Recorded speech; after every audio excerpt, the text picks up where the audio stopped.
sou a professora Adriana e vou lecionar língua portuguesa para o 7º ano do Colégio Emaús. Lembrem-se de seguir todas as orientações. Hoje eu vou fazer a correção das páginas 188 e 189. Bom, vamos iniciar na página 188, Elementos e estrutura da narrativa. Releia o texto com os campos e assinale a alternativa que corresponde a características do narrador nesse conto. Então, você teria que reler o conto, é um conto pequeno, né, não é nada grande, nada extenso, daria para reler, e marcar a letra B, que é a correta. Eu tenho que narrador observador, em terceira pessoa, conta os fatos com distanciamento, sem participar da história. Foi o que eu expliquei para vocês na outra aula, que narrador observador, ele apenas observa, ele não participa da história. Contrário do narrador personagem que participa. 2. Copie no caderno um trecho que comprove sua escolha sobre o tipo de narrador. Ao escrever uma narrativa, o autor escolhe o tipo de narrador que a história vai ter. O narrador pode ser narrador personagem ou narrador em primeira pessoa. Por quê? Porque o personagem participa da história, então eu uso a primeira pessoa, eu, né, ou nós, plural. O narrador é um dos personagens da história. Ao mesmo tempo que conta os fatos, participa deles. Mostra-se, percebendo sua presença pelo uso da primeira pessoa, eu ou nós. O narrador observador neutro, o narrador na terceira pessoa. Não participa da história, limita-se a contar os fatos sem interferir ou manifestar opiniões. O leitor não percebe a presença dele. E o narrador intruso não participa dos acontecimentos, mas comenta os fatos, expressando sentimentos e opiniões sobre eles. Então, no livro, há várias possibilidades de resposta. Por quê? Porque a maioria dos verbos está no pretérito perfeito conjugado em terceira pessoa. Vou dar uma sugestão para vocês. No 5º parágrafo, vou voltar lá, tá? 5º parágrafo, ele já inicia com o verbo na terceira pessoa. Aqui, ó. Na página... Deixa eu colocar a página para vocês. Ficou fosco aqui. Bom, aqui, ó. Tá vendo? Ó, 5. 5º parágrafo. Sob seu olhar, abriram os rolos das redes, desdobraram, emendaram, cortaram. Então, aqui no 5º parágrafo, eu tenho um monte de verbos na terceira pessoa, ou seja, aqui seria um exemplo que vocês poderiam colocar, ok? Se vocês não fizeram, vocês podem copiar esse trecho aí do 5º parágrafo, que fica como um exemplo. Bom, uma das sugestões, mas existem outros parágrafos. Se vocês colocaram o terceiro do verbo terceira pessoa, está correto. Não precisa apagar para colocar o 5º parágrafo. O conto, como os campos, apresenta os elementos principais de uma narrativa. Copie no caderno o quadro a seguir e complete-o correspondendo às perguntas sobre o conto. Então, elementos narrativos, personagens, quem participa da história? Os sábios, jovens, um jovem pequenino. Narrador. Qual é o tipo de narrador? Narrador observador em terceira pessoa. Espaço. Onde a história acontece? No campo. E o tempo? Quando os fatos acontecem? No passado, marcado pelas estações do ano, outono, inverno e primavera. E o enredo, que são as ações. O que acontece? Como os fatos se desenrolam? Jovens perguntam ao sábio como vestir-se no final do outono. O sábio responde à pergunta dos jovens e as interpretações são diferentes. Alguns produzem vestes suntuosas, imitando as cores do campo, mas um deles entrega-se ao trabalho com a roupa branca que teceu. Ok? 4. O enredo do conto se desenvolve em alguns momentos. Copie no caderno o quadro da página a seguir e transcreva as frases abaixo nas partes adequadas. Então, o quadro está para nós na página 189, tá? Eu vou nele para copiar, para vocês verem como que ficaram esses quadros aqui no quadro, tá bom? Essas frases no quadro. Enredo, momento da narrativa. Situação inicial. Então, é situação de equilíbrio. Jovens acompanham o sábio e ouvem os ensinamentos dele. O conflito, os motivos que desencadearam a ação da história. Jovens perguntam aos sábios sobre como se vestir nos dias frios e saem à procura de material para suas vestes. O clímax, momento de maior tensão na história. Um dos jovens não faz sua roupa como os demais. E o desfecho, resolução do conflito. Um pássaro confunde as roupas do jovem com o campo e pousa em seu ombro, deixando o sábio satisfeito com a ação do jovem. 5. Identifique no caderno que parágrafos correspondem a cada um dos momentos da narrativa. Veja o exemplo. Situação inicial. Primeira frase do parágrafo 1, ou seja, do primeiro parágrafo. Aí é um exemplo. Então, vamos ver o conflito da segunda frase do parágrafo 1, do primeiro parágrafo, até o final do parágrafo 5, do quinto parágrafo, ok? B, clímax, parágrafos 6 e 7. E o desfecho, parágrafos 8 e 9. Coesão textual na narrativa. Para organizar melhor o enredo do conto, como os campos, foram empregadas algumas palavras para fazer a ligação entre partes do texto. Veja como essas palavras contribuem para construir o sentido do texto. A questão 1. Releia o parágrafo do conto. Que palavras marcam a passagem da situação inicial para o conflito? Então, seria essa conjunção aí, porém. Leia novamente os trechos indicados abaixo. Depois escreva no caderno as palavras que marcam. A. O parágrafo em que se inicia o clímax da narrativa. Então, é a palavra só. O parágrafo em que ocorre o desfecho da história. Agora. Releia essas frases do conto e observe as palavras destacadas. Quando a neve veio, prendeu em sua roupa mangas mais grossas para se aquecer. Agora, a roupa do jovem era de tantos pedaços que ninguém poderia dizer como havia começado. Depois levantou a cabeça e começou a cantar. Então eu tenho as palavras destacadas: quando, agora e depois. Assinale a alternativa que indica o sentido que essas palavras de ligação expressam: espaço, tempo ou oposição. Então, elas indicam tempo, ou seja, agora, depois, quando, sempre vão indicar o quê? Tempo. Agora fiz isso, depois irei fazer. Tá vendo? O tempo em que a ação se desenrola, em que a ação vai se desenrolar. Releia este trecho e observe outra palavra usada para fazer ligações no texto. Arou e plantou. Muitas e muitas vezes sujou-se de terra. Que ideia expressam as palavras destacadas nesse trecho?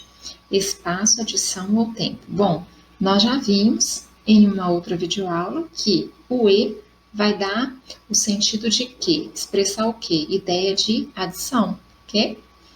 Os termos que ligam palavras, frases, orações e partes do texto, estabelecendo relações de sentido entre elas, são chamados de elementos de coesão textual. Então, coesão textual é a conexão feita entre partes de um texto por meio de palavras e expressões. Em uma narrativa, não são apenas as palavras de ligação que marcam o tempo. Há também outras formas para indicar o tempo e a duração dos fatos narrados. Observe os tempos verbais empregados no conto e responda no caderno.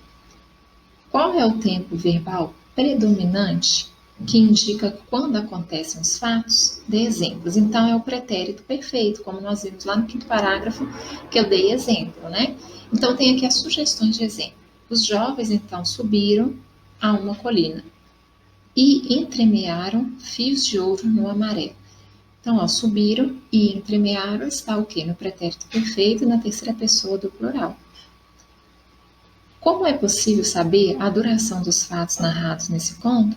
Pela indicação de que os fatos têm início no final do outono, continuam ao longo do inverno e terminam na primavera.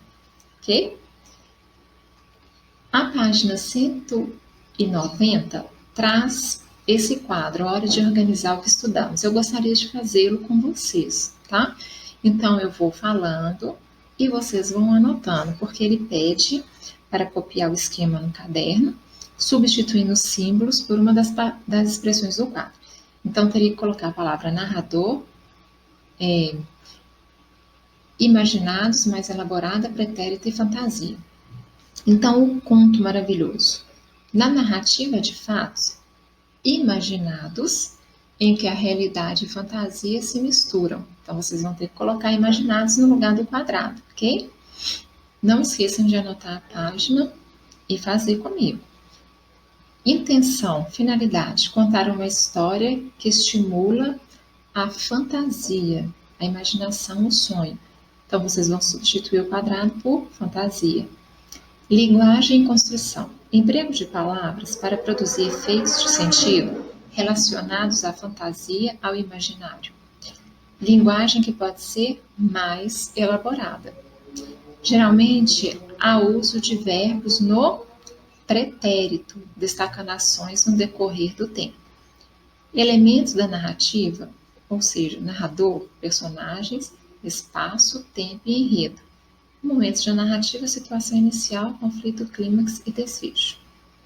Aqui não tem nada para ser completado, mas eu irei ler, tá? Leitor público-alvo, pessoas que gostam de histórias que estimulam a imaginação.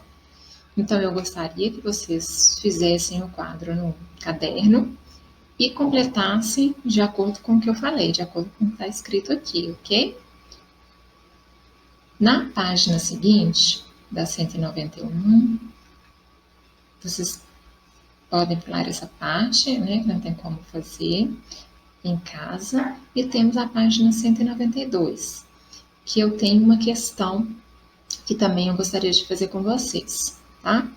Outras linguagens pintura. Então, fala que Maria Colossante contou uma história que, em alguns momentos, parece uma pintura, repleta de detalhes visuais sugeridos pelas palavras escolhidas. Releia esse trecho. E entremearam fios de ouro no amarelo dos trigais, fios de prata no alagado das chuvas. Muitos pintores contam pequenas histórias e suas pinturas, empregando, em vez de palavras, cores puras e brilhantes, texturas e elementos que pudessem transmitir emoções. Então, observe a imagem de uma obra de arte feita pelo pintor Vicente Van Gogh. Veja as escolhas que o pintor fez para representar o povoado. Alves, na França, em um momento de chuva. Aí está o quadro que Van Gogh, né, fez para representar esse povoado aí na França. A questão lá, o que você vê na imagem? Converse com o professor e os colegas. Bom, turma, o que vocês veem na imagem? Vocês conseguem ver alguma coisa nessa imagem? Traz alguma coisa essa imagem aí para vocês? Então, eu gostaria que vocês colocassem a página, número 1, letra A, e respondesse comigo, ok? Se você vê alguma coisa, pode colocar com suas palavras o que você vê. Mas eu vou falar um pouco do que eu vejo e do que realmente tem nessa imagem. Tá bom? Então, eu tenho aqui um campo que parece que é um campo, tá vendo? Com plantações. Isso aí eu acho que dá para perceber aqui. O céu aberto, porque não é uma casa, não é nada fechado. E esses traços aqui, azuis, parece que é o quê? São chuvas, não é isso? Então, eu vejo um campo, que eu acredito que vocês também consigam ver com plantações aqui, ó. Campo com plantações, céu aberto e chuva, tá bom? Se você vê outra coisa, anote, por favor, para quando voltarmos vocês me falarem, ok? Agora observe detalhadamente na pintura de Van Gogh. Os 4 planos da pintura, a plantação, a cidade, o campo mais distante e o céu. A mistura de cores para cada um dos planos. A representação da cidade com os mesmos tons azuis do céu. A presença de corvos sobre a plantação.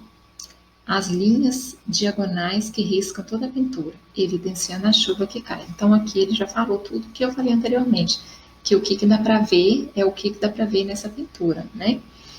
Ainda sobre essa pintura, Van Gogh escreveu em carta ao irmão Theo: há vastos milharais sob céus ameaçadores, e deve manter-me firme em meu caminho para expressar tristeza e extrema solidão. Em sua opinião, ele conseguiu esse efeito de expressar tristeza e solidão? Por quê? Comente com os colegas e professor. Bom, nessa questão, eu acredito que ele tenha conseguido expressar essa tristeza, porque quando o dia, por exemplo, amanhece chuvoso, né, muita chuva, não parece que é um dia triste para nós, embora a chuva seja necessária e nós precisamos da chuva, mas quando a gente acorda, tá chovendo, tá um clima frio, céu cinza, não fica parecendo que é triste? Então, realmente, o quadro, sim, pode expressar essa tristeza. E Van Gogh, quando ele pintou este quadro, ele estava num momento ele estava doente, ele estava num momento de angústia na sua vida. Por isso que ele consegue transmitir através da pintura essa tristeza, ok? Então vocês vão fazer a anotação no caderno. E por último, eu gostaria de também fazer com vocês a 193, tá? Arte e conhecimento. Leia esta citação bíblica pensando no conto como os campos. E com a roupa, por que inquietar-vos? Aprendei dos lírios dos campos como crescem. Não se afadigam nem fiam. Ora, em vos digo, o próprio Salomão, em toda a sua glória, jamais se vestiu como um deles. É possível relacionar a ideia do conto com a ideia dessa citação? Converse com os colegas sobre isso. Então, aqui tem uma sugestão de resposta, que diz que sim. Por que será? Na citação bíblica, há uma comparação explícita entre o vestuários e os lírios do campo e uma valorização da beleza e da simplicidade da natureza, como no conto, enfatizando que nenhum vestuário, nem mesmo do rei Salomão, poderá ser igual a ela. Ok? A 2 eu gostaria que vocês lessem e eu vou deixar ela de atividade para eu corrigir na próxima aula com vocês, ok? Então vocês vão ler Festa da Natureza, tá? Então a questão 2 eu gostaria que vocês respondessem. Até aqui eu fiz com vocês algumas atividades, por quê? Porque algumas atividades falam, comente com o professor, com o colega. Então, algumas vezes eu vou vir aqui na videoaula, né, fazer a aula, e vou fazer junto com vocês, ok? Principalmente essas que pedem para conversar com o professor. Então, algumas vezes eu vou vir e vou fazer, tá? Mas mesmo que eu não faça, todas que estiverem falando, leia para o colega, junte com o colega, converse com o professor, dá para vocês responderem com suas palavras, ok, turma? Mas algumas vezes eu vou fazer isso, ok? Então, eu deixei a questão número 2 da página 193 para vocês responderem. É apenas uma questão. Não deixem de ler o texto e de responder, tá bom? Na próxima aula, eu farei a correção. Eu termino por aqui e lembrem-se, juntos no caminho certo.